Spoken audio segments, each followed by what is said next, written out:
Today I'm going to be unboxing my new treadmill and we're going to see if it fits under my bed. Is it easy to set up? I'm going to start by opening up this. This was 42.6 pounds according to the postage on the exterior. And open it up. Oh, wow. All right, so now you can take out this taped in place.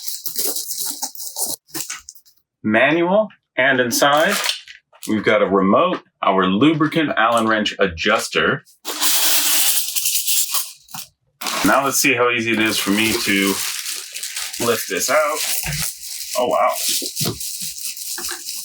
I could lift that up onto my lap and knees and then move the box out of the way. So I'm going to take this plastic off. Now before I put the handrails up, I do want to test how easily it will fit under my bed.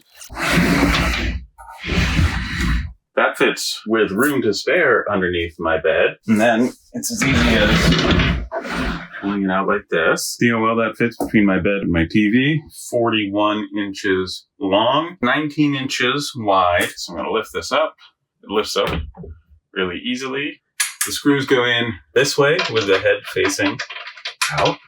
You can screw them in with your hands to a point, and then I think I'm going to need the Allen wrench. Then it says attach the mobile phone holder to the top of the handrail. Okay, so it's got two long holes here and it's slotted in place. The screws underneath.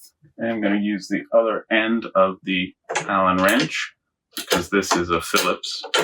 Okay, well now that phone holder's really securely in place. So down here we've got the power switch, power cord. All right, I'm plugging it in. The length of this cord is about a couple inches over 3 feet. This bit over here is the screen.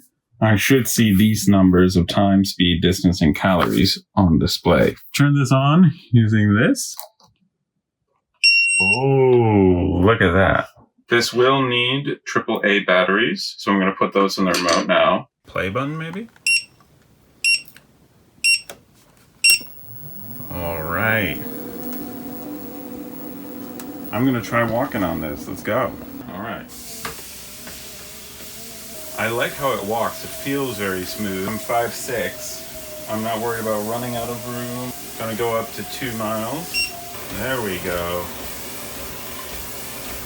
I hope this has helped you learn more about this treadmill. Thanks so much for watching. Bye.